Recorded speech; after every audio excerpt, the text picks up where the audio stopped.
So, hello guys. In that lecture, we going to deal with area of triangle. तो इसको जब हम area को कैलकुलेट करेंगे तो हम इसमें यूज करेंगे डिटर्मिनेंट के value of determinant. Okay. So before going to deal with area, first we deal differentiate determinant. DETER determinant.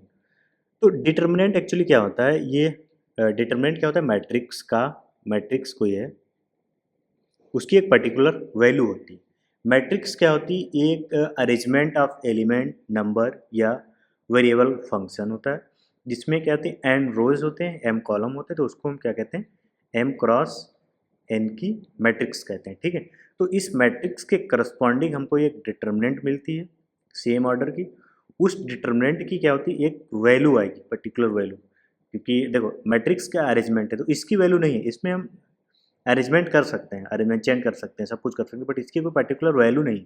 But इसके करस्पॉन्डिंग जो डिटर्मिनेंट बनती है उसकी एक यूनिक वैल्यू होती है. ठीक है. सो क्योंकि मेरा मेन टॉपिक डिटर्मिनेंट नहीं है या मैट्रिक्स नहीं है, तो हम just how to calculate determinant of the matrix इतना कैलकुलेट चेक देखेंगे. ठीक है. तो मान लिया हमारे पास कोई 2x2 की मैट डिटर्मिनेंट है. ये इसके A B C and D elements. ये 2x2 क्योंकि नंबर ऑफ रोज 2 है, नंबर ऑफ कॉलम्स 2 है, तो ये 2x2 की डिटर्मिनेंट है. तो इसकी डिटर्मिनेंट वैल्यू कैसे निकालते हैं? इनका क्रॉस प्रोडक्ट करते हैं, यानी ए इंटू डी, बीच में माइनस, फिर इनका क्रॉस प्रोडक्ट यानी माइनस के सी इंटू डी. ये तो होता है 2x2 के लिए. जैसे अगर हम एग्जाम्पल की बात करें, सपोज हमने एक एग्जाम्पल लिया 2 3 1 2. ठीक है. ये कोई डिटर्मिनेंट है. तो मैंने क्या बोला, इसकी अगर हमें वैल्यू निकालनी है, ये भी 2x2 की है क्योंकि नंबर ऑफ 2 रो 2 है एंड नंबर ऑफ कॉलम्स वो भी 2 है. तो इसका डिटर्मिनेंट इन दोनों का क्रॉस प्रोडक्ट यानी 2 इंटू 2 क्रॉस का प्रोडक्ट माइनस इनका प्रोडक्ट माइनस 1 इंटू 3. तो ये कितना निकलेगा? 2 इंटू 4 माइनस 3 दैट इज 1. ठीक है. यहाँ तक क्लियर हुआ. अब एक और हम एग्जांपल ले लेते हैं. सपोज मैंने एक डिटरमिनेंट लिया 1 2 1 एंड 6. सपोज 6 ना लेके यहाँ पे मैंने 6 ले लिया, यहाँ पे 3 ले लिया. ठीक है. मैं कुछ भी ले सकता हूँ. ये 2x2 की है, तो इसकी अगर हम वैल्यू कैलकुलेट करेंगे तो सिंपल इसकी मल्टीप्लाई इससे, यानी इस एक्चुअली इसको A11 बोलते हैं, A12 A21 A22. यानी हमने यहाँ पे डायरेक्ट लिख लिया, 2 थे, बाईस ज़्यादा होते तब हम प्रीफिक्स का यूज करते हैं. ओके. तो 1 इंटू 3 माइनस 2 इंटू 6. तो अगर हम इसकी देखें तो 1 माइनस 12 दैट इज नहीं सॉरी 3 माइनस 12 यानी दैट इज माइनस के 9. तो यहाँ पे वैल्यू पॉजिटिव आई, यहाँ पे वैल्यू नेगेटिव आई. तो एक और हम 2x2 का अगर हम एग्जांपल ले लें, सपोज 1 2 1 2. ठीक है. तो इसकी अगर हम डिटरमिनेंट वैल्यू कैलकुलेट करें तो 1 इंटू 2 माइनस 1 इंटू 2 1 इंटू 2, ये कितनी आ गई? 0 आ गई. तो यहाँ से मुझे क्या मिल रहा था? हमें एक ऐसी डिटरमिनेंट ली जिसका डिटरमिनेंट वैल्यू 1 मतलब पॉजिटिव, एक की नेगेटिव भी आई, एक की भी 0 है. तो यहाँ से मुझे क्या मिला? नोट हम लिख सकते हैं, value of the determinant positive, negative और 0 ऑल पॉसिबल. ओके.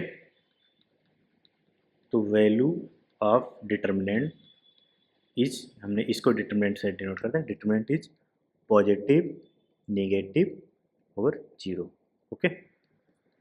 या कामा 0 तीनों हो सकते हैं.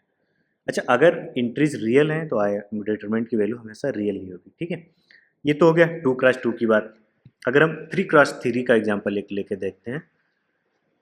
सपोज मैंने एग्जांपल लिया 3x3 में A B C D E F G H I. ये इसके क्या है? इसमें आई को स्मॉल ले लेते हैं, सारे स्मॉल है. ये क्या है? इसके इंट्रीज हैं. तो इसका डिटरमिनेंट कैसे निकालेंगे? जब हम फर्स्ट रो में देखेंगे तो हम क्या करेंगे? ए को यहाँ लिखेंगे. ठीक है. एक फर्स्ट रो के देख रहे हैं तो इसकी मल्टीप्लाई किससे करेंगे? इसको हाइड कर देंगे और इस वाली कॉलम रो को हाइड कर देंगे, रो कॉलम को हाइड कर दिया ए के करस्पॉन्डिंग। जो बचा उसको डिटरमिनेंट में लिखेंगे 2x2 में, वो क्या है EFHI, ठीक है। अब नेक्स्ट वाला लिखेंगे तो हम उसको लिखेंगे माइनस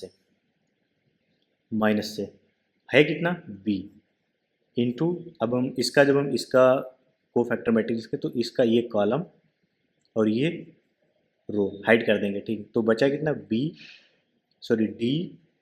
F और इधर G और इधर I, ठीक है। अब पहला प्लस से फिर माइनस फिर अगेन प्लस के C इंटू ये वाली टर्म, यानी हम जब थर्ड को लिख रहे हैं तो क्या करेंगे, इस रो को और इस कॉलम को हाइड कर देंगे। तो बचा कॉलम कितना होगा, ये इतना वाला बचा होगा, यानी कितना बचा है DEGH। अब ये कितना हो गया 2x2 की डिटरमिनेंट है।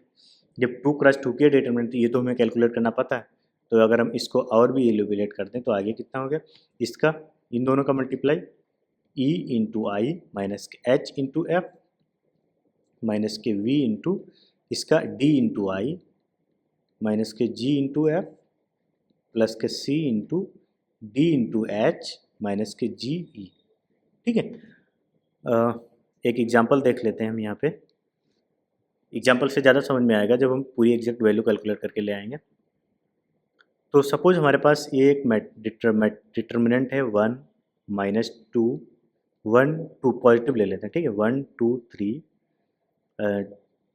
0 1 1 एंड 2 3 1, ठीक है। ये 3x3 की नंबर ऑफ कॉलम्स थी, नंबर ऑफ रोज थी। अच्छा, डिटर्मिनेंट हमेशा किसका निकालेंगे, स्क्वायर मैट्रिक्स से निकलता है, ठीक है। ऐसा नहीं होगा ये 2x3 की हो जाए, 3x3 की होगी, 4x4 की होगी, अगर 5 की तो 5x5 की, ऑलवेज स्क्वायर मैट्रिक्स होगी। तो इसका जब हम कैलकुलेट करेंगे इसके अकॉर्डिंग 1 लिखा, 1 के करस्पॉन्डिंग डिटर्मिनेंट अगर हम इसको और इसको हाइड कर दें तो कितना आया 1 1 3 1, ठीक है। अब प्लस उसके बाद माइनस के साथ लिखते हैं, क्योंकि प्लस थे तो -2 आ जाएगा।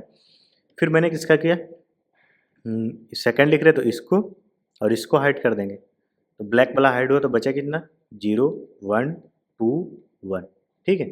प्लस 3 इंटू, अब मैं ब्लू वाली लाइन से हाइड कर देता हूँ, बाकी खुला है। तो बचा कितना, ब्लू से जो हाइड है बचा इतना 0 2 1 3, ठीक है। अब इसको सिंपली हम लिख सकते हैं, ये तो 1 रह गया, ऐसे ये 1 इंटू 1 माइनस 3 इंटू 1 माइनस के 2 इंटू 0 इंटू 1 माइनस के 2 इंटू 1, ठीक है, प्लस के 3 इंटू 0 इंटू 3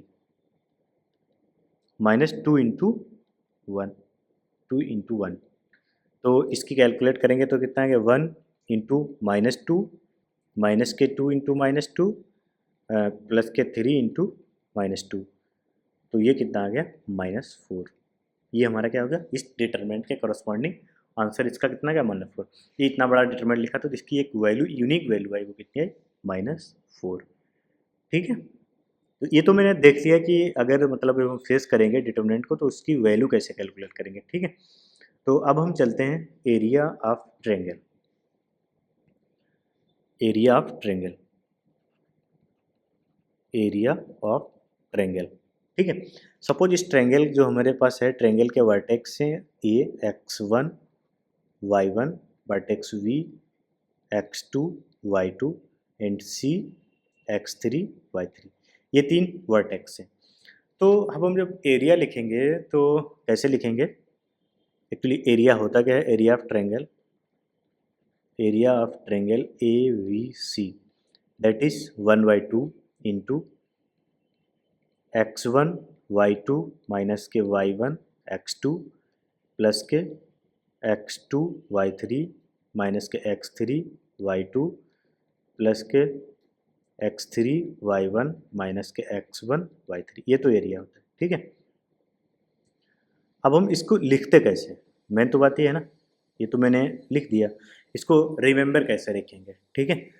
तो हम क्या करेंगे, इन तीनों पॉइंट ए, बी और सी का कोई एक ऑर्डर ले लेंगे। जैसे हमारे पास ये ट्रायंगल था, ट्रायंगल है तो हम बना सकते हैं। मान लिया मैंने इसका ए पॉइंट ए ले लिया और ये बी ले लिया, ये सी ले लिया, इस ऑर्डर में ले लिया। तो हम लिखते टाइम क्या करेंगे, ऊपर सबसे पहले ए को लिखा x1 y1, फिर x2 y2 x3 y3, फिर क्या करेंगे, जो सबसे ऊपर लिखा था इसको अगेन यहाँ कॉपी करेंगे x1 y1। अब हम एरिया कैसे लिखेंगे, 1/2, ठीक है।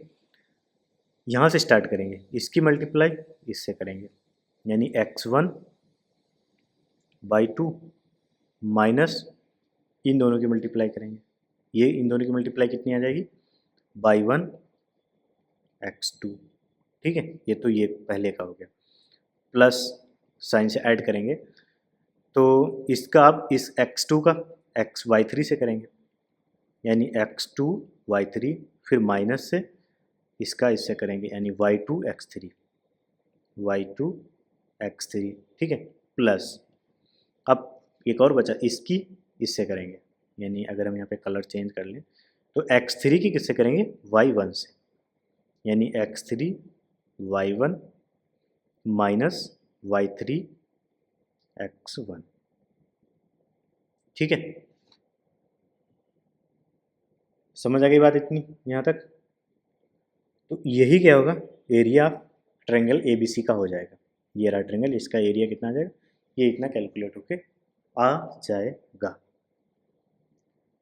ओके, अब इसके हम क्वेश्चन भी देख लेते हैं कि क्वेश्चन कैसे कर सकते हैं। ये तो 2 का हुआ, क्वेश्चन से समझ में आ जाएगा इस फार्मूला का यूज़ कैसे करते हैं। तो एग्जांपल क्या है, मान लिया हमारे पास ये एक ट्रायंगल है, इसका एक वर्टेक्स दे रखा है ए, जो कितना है, मान लिया 1, 1, सेकेंड वर्टेक्स मान लिया 2, 3 एंड थर्ड वर्टेक्स -5, 7, ठीक है। अब मेरे को इसका एरिया फाइंड कर, अगर हम ये ट्रायंगल ना भी बनाए, ठीक है, मैंने क्वेश्चन की थ्योरी को बचाने के लिए मैंने मैथमेटिकली लिख दिया, फाइंड एरिया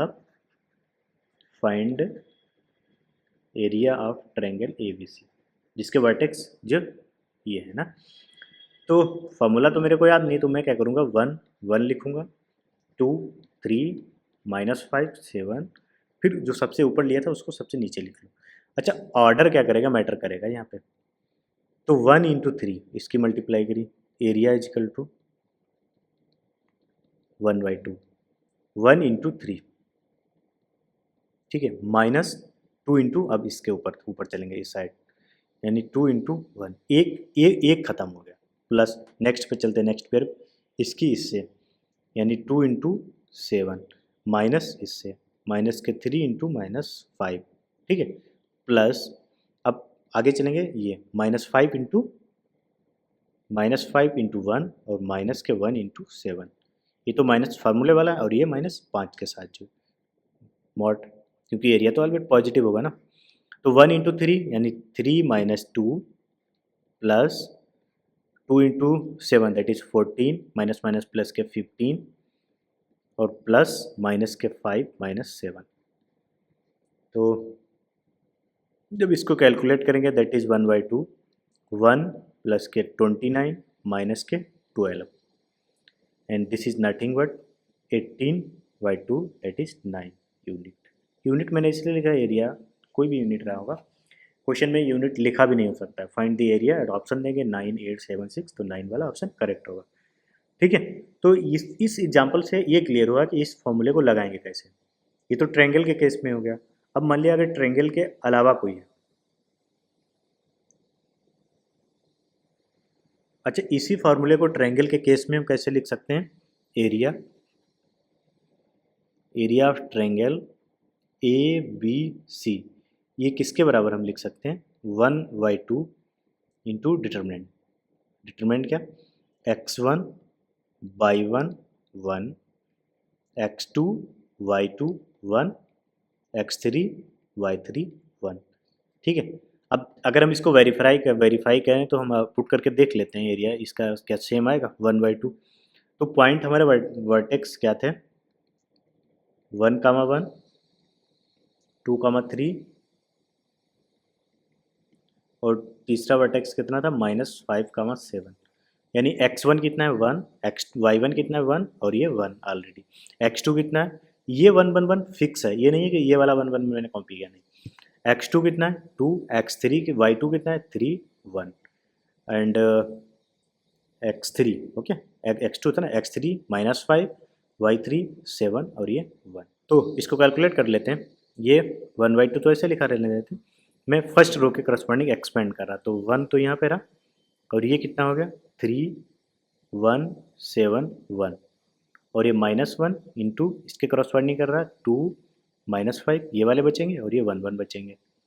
ठीक है, जब लास्ट की रो के करेंगे तो 2 -5 बचेगा, 2 -5 ये वाली रो और ये वाली तो हाइड हो जाएगी ना, और 3 7। ठीक है, तो अब ये मॉड नहीं है, ये तो डिटर्मिनेंट है 2 क्रॉस 2 मैट्रिक्स, तो यानी 1 इंटू 3 -7, 3 इंटू 1 7 इंटू 1 माइनस के 1 इंटू 2 इंटू 1 माइनस के 1 इंटू -5। ठीक है, प्लस 2 इंटू 7 माइनस के 3 इंटू -5। ओके, यहाँ तक तो बात क्लियर है, कोई डाउट नहीं है। 1/2 ऐसे लिखा रहने से ये कितना हो गया -4 और ये कितना -1 इंटू 2 माइनस माइनस और माइनस प्लस यानी 7 प्लस 14 और माइनस माइनस प्लस के 15। ठीक है, तो ये 14 और 15 मिलके कितना हो गया माइनस के 12। ठीक है, ये माइनस के 12 हुआ और ये इतना कितना हुआ 29। ओके, तो 29 माइनस के 12 दैट इज 18/2, सो एरिया फिर से 9 आ गया। ठीक है,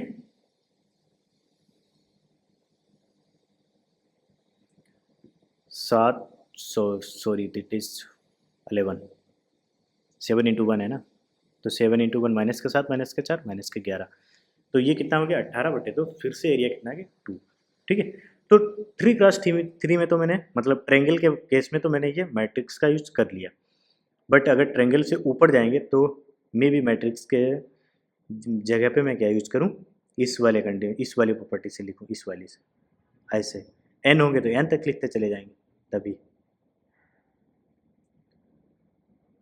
तो सेकंड क्वेश्चन देखते हैं,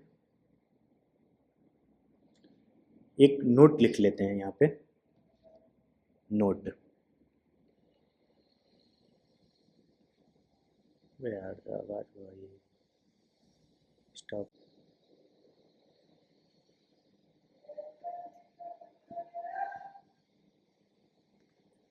ओके, तो एक नोट लिख लेते हैं, नोट नोट क्या है, सपोज हमारे पास ये कोई ट्रायंगल है, ये ट्रायंगल है ए, इसका ये कोऑर्डिनेट v, ये कोऑर्डिनेट c। ठीक है, तो नोट में हम क्या देखेंगे कि डेल कब पॉजिटिव होगा कब नेगेटिव होगा। Okay, so if x1 y1 x2 y2 x3 y3 are present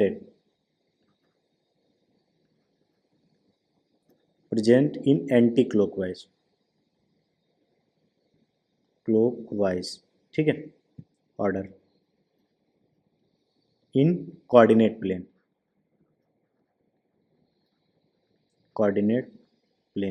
अब देखो ये क्या है, ए के बाद बी फिर सी, तो एंटी क्लोक है, कोऑर्डिनेट प्लेन नहीं होगा, तो ये इसका मतलब ये क्या है एंटी क्लोक है, एंटी क्लोक वाइज है, तब क्या होगा देन जो वैल्यू ऑफ डिटर्मिनेंट यानी डेल वो क्या आएगी पॉजिटिव आएगी, greater than 0।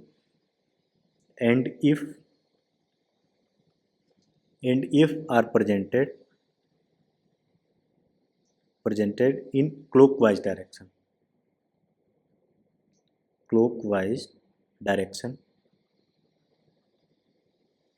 then del is negative। ठीक है, अच्छा क्लॉक वाइज डायरेक्शन कैसे होगा, जैसे यही ट्रायंगल था हमारा,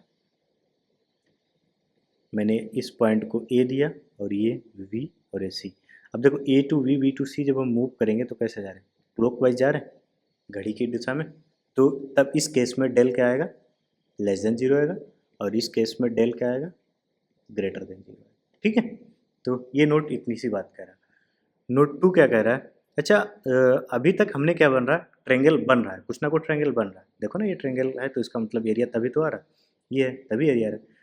मान लिया ट्रेंगल ही ना बने, तो ट्रेंगल ऐसा कब हो सकता है कि 3 पॉइंट ट्रेंगल ना बना पाए, यानी वो तीनों पॉइंट्स क्या हो जाए, कोलिनियर, किसी एक ही लाइन पे एग्जिस्ट कर जाएं, तभी ट्रेंगल नहीं बनेगा। ट्रेंगल नहीं बना तो इसका मतलब एरिया कितना होना चाहिए, जीरो। ठीक है, तो इसी बात को लिखेंगे, if point A B C are collinear then del equal to zero. और डेल ही क्या है, x1 y1 1, x2 y2 1, x3 y3 1, ये कितना होगा, जीरो। तो हम इस नोट का यूज हम कर सकते हैं अगर हमें प्रूफ करना है कि गिवन पॉइंट को लीनियर हैं या नहीं, तो हम इसका डिटरमिनेंट पुट करके जीरो दे देंगे। या क्वेश्चन में आ सकता है वो 3 पॉइंट देंगे, बट 3 पॉइंट्स में एक कोई पैरामीटर यूज कर लेंगे, मान लिया लेमडा या म्यू सॉरी, तो उसकी वैल्यू फाइंड करवा लेंगे।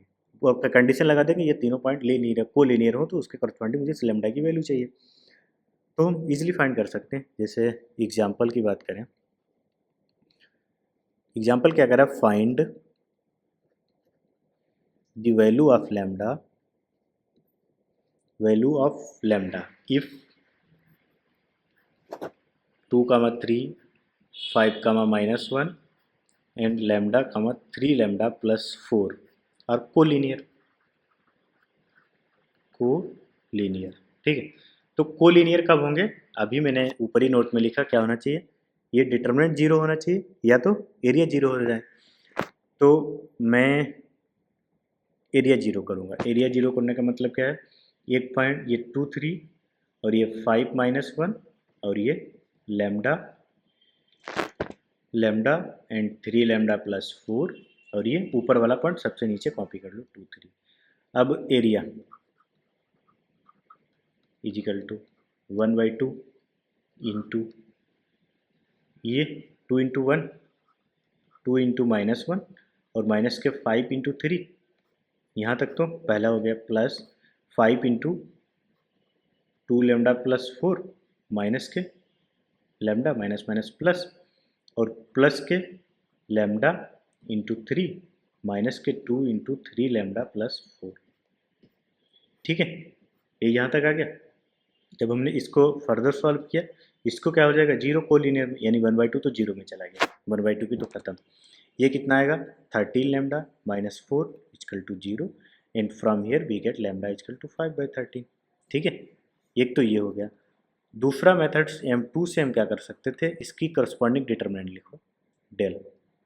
डेल क्या आ जाएगी, पहला कोऑर्डिनेट 2 3 1 5 -1 1 लैम्डा 3 लैम्डा प्लस 4 और 1। ओके, अब मैं फर्स्ट रो के करस्पॉन्डिंग इसको एक्सपेंड कर दो, इसको जीरो के बराबर कर दो।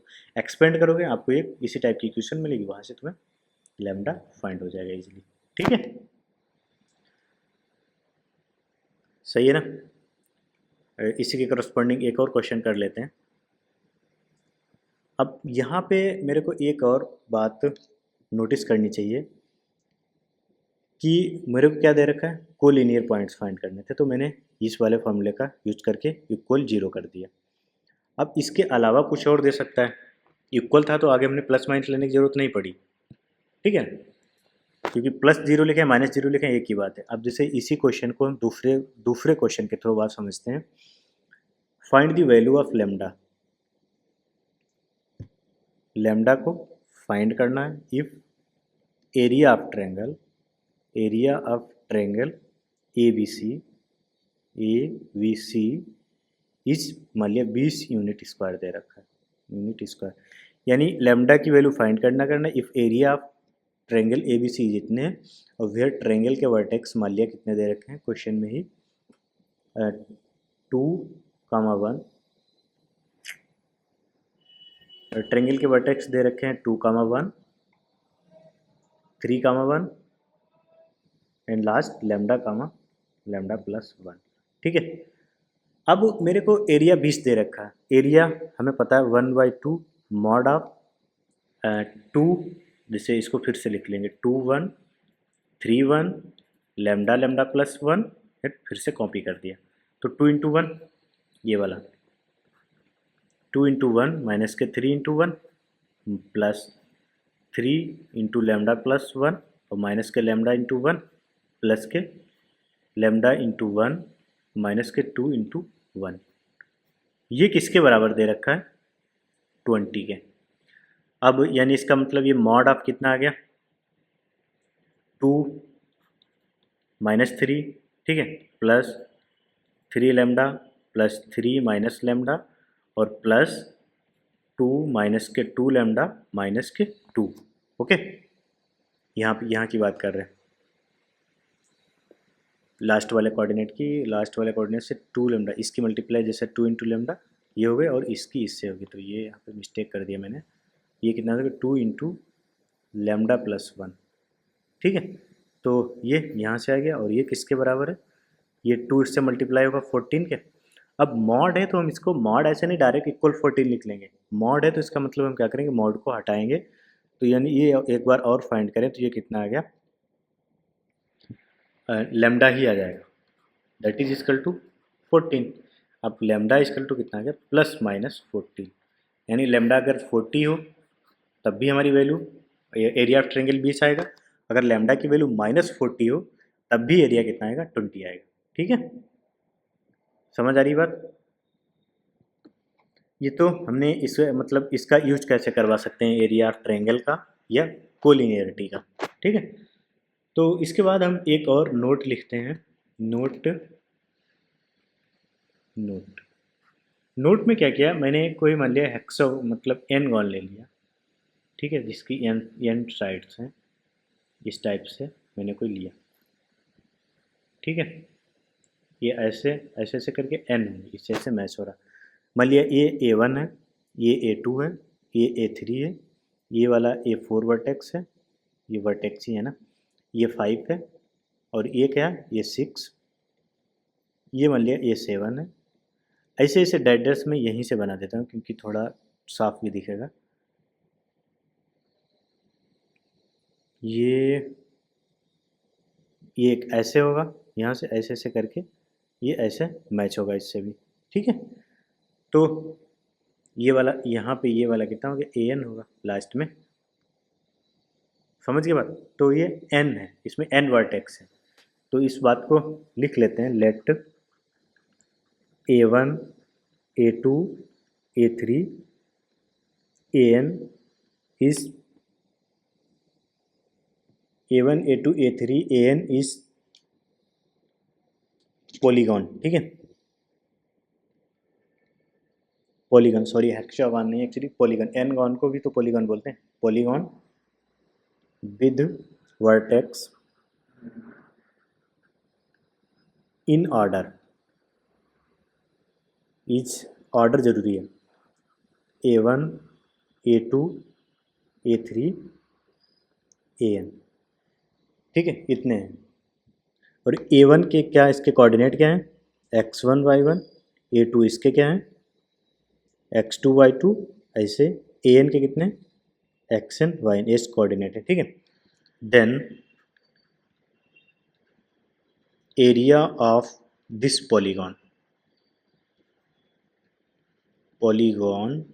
इज, तो एरिया 1/2।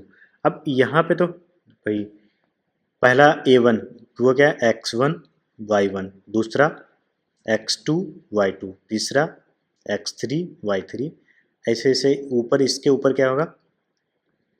xn yn, यहाँ कॉपी कर लिया पहला वाला x1 y1। ठीक है, तो एरिया लिखेंगे, इन पेयर्स की करेंगे, यानी इसकी इससे करेंगे, तो ये कितना बन के आएगा? x1 y2 माइनस के x2 y1, ठीक है, प्लस x2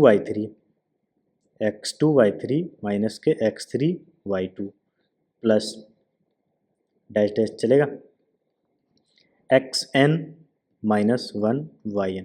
देखो यहाँ पे एक x की कम है, उससे एक ज़्यादा है, यानी x अगर xn माइनस वन है तो y कितना है, yn है, माइनस उसमें x एक ज़्यादा है, यानी ये xn yn माइनस वन। ठीक है, ये तो जब हमने इसके ऊपर वाले से इससे कर रहे होंगे, प्लस इसकी करेंगे तो xn y आ जाएगा, xn इसकी करेंगे ना xn y1 minus x1 yn। ठीक है, तो ये एरिया n एलिगॉन का हो गया। ठीक है, यहाँ तक बात क्लियर हुई। अब यहाँ पे अभी तक हमने ट्रायंगल्स का देखा था, वहाँ पे मैंने ऑर्डर लिखा नहीं था, बट जब n की हमने पॉलीगॉन की बात की तब मैंने कहा in order, are in order. तो इसका मतलब है चाहे ये पॉलीगॉन हो या ट्रायंगल हो या 4 कोऑर्डिनेट हो या 3 कोऑर्डिनेट, 5 कोऑर्डिनेट, 6 कोऑर्डिनेट से बना, 6 कोऑर्डिनेट से बना हो, 7 से बना हो, ठीक है, जितने भी हो, बट हर जगह क्या करेगा, ऑर्डर मैटर करेगा। So note order is important, HERE, here order is important, ठीक है। अब इसको आप मतलब 3 कोऑर्डिनेट ट्रायंगल के थ्रू देख भी सकते हैं, अपने आप कैलकुलेट कर सकते हैं, देखते हैं एरिया अलग अलग आएगा। ऐसा क्यों हो रहा, सपोज हम 5 का लेके चलते हैं, ठीक है, ये हमारे पास कोई 5 वर्टेक्स का ज्योमेट्री कुछ भी रहा हो, इसका ये A1 है, ये A2 है, ये A3, A4, A5, ओके। ठीक है, मैंने ये लिख लिया। अब इसी को अगर हम दूसरे ऑर्डर में लिखें, सपोज ऑर्डर मैंने चेंज कर दिया, सॉरी मैं लिखना चाह रहा हूँ ऑर्डर चेंज करके, तो मैंने ऑर्डर चेंज करके इनको ऐसे लिख लिया, पॉइंट्स सारे वही हैं, बस ऑर्डर चेंज हो गया, पोजीशन भी वही है, ये हुआ। ठीक है, यानी ये A1 है और ये A2, A3, ये A4 है और ये A5। ठीक है, तो इसके जब हम कोऑर्डिनेट लिखेंगे, A1 के लिखेंगे, ठीक है, फिर A2 के लिखेंगे, फिर A3 के लिखेंगे, A4 के लिखेंगे, A5 के लिखेंगे। ठीक है, और फिर सबसे नीचे A1, जब हम इसमें लिखेंगे, इसमें कैसे लिखेंगे, A1 ये वाला, फिर A2, फिर A3, फिर क्या आ रहा, A5 आ रहा, A5, फिर कितना है, A4 आ रहा, फिर कितना है, A1, ये तो। अब देखो यहाँ पे क्या हो रहा होगा, A4 के मतलब A3 का जो कोऑर्डिनेट होगा उसका इससे मल्टीप्लाई हो रहा A4 से, यहाँ पे A3 के कोऑर्डिनेट किससे मल्टीप्लाई हो रहे, A5 के कोऑर्डिनेट से, यानी इसका जैसे यहीं पे अगर हम लिखें, इसका यहाँ पे x3 y3 हुआ होगा और इसका x4 y4, जब तो ये वाला पेयर का जिसका हम उसका मल्टीप्लाई करके लिखेंगे तो वो कितना आएगा, x3 y4 माइनस के x4 y3। सेम अगर हम यहाँ पे लिखें तो A3 के कितने हैं, x3 y3, यहाँ तक तो ठीक था, बट नीचे क्या आ गया, x5 y5, यहाँ पे ये पेयर क्या बन रहा, x3 y5 माइनस के x5 y3, यानी प्रोडक्ट ही चेंज हो गए। तो प्रोडक्ट चेंज हुए इसका मतलब वैल्यू 100% चेंज होगी। तो इसका मतलब इस थिंग्स ने, इस ये जो A4 और A5 इस थिंग्स ने क्या किया, डिफरेंट पैदा कर दिया। ठीक है, तो this things make difference for calculating of area. Okay, इसका मतलब ऑर्डर का ध्यान रखना है। जैसे अब हम एक और क्वेश्चन कर लेते हैं। क्वेश्चन क्या कह रहा है, find the area of quadrilateral, find the area of quadrilateral. Quadrilateral क्या दे रखा है, मान लिया क्वाड्रेटरल दे रखा है पॉइंट ए, ये पॉइंट कितना दे रखा है 1,1, फिर पॉइंट क्या दे रखा है x पे 1 ही है। थोड़ा मैं ज्योमेट्रिकली भी जितना कर सकते हैं उतना तो करेंगे। ठीक है, ये कितना है 1,-8। ठीक है, दूसरा पॉइंट क्या है -7, सी पॉइंट ले लिया -7,7, और एक पॉइंट क्या लिया मैंने -3,5, -3,5 ऊपर रहा होगा, -3,5। ठीक है, ये यहाँ कहीं रहा होगा ये पॉइंट, ऐसे, और ये इनको मैंने मैच कर दिया, मिला दिया ये और ये, क्योंकि ये पॉइंट ये है, ठीक है। तो इसका मेरे को एरिया फाइंड करना, अगर मैंने ए माना, इसको ये सपोज मान लिया, तो बी को किधर भी ले सकते हैं, तो मैंने माना बी ए है, या तो इधर से चलता या इधर से चलता, वी, ये तो सी हो गया, ये डी हो गया। तो वो लिखेंगे तो इसी ऑर्डर में लिखेंगे, यानी ये वाला लिख दें, फिर ये लिख दें, फिर ये लिख दें, फिर ये लिख दें, रेंडमली नहीं। तो यानी पहला मैंने अगर लिया है 1 1, ये लिखा, तो हम या तो दिस साइड से लिखना स्टार्ट करेंगे या दिस साइड से।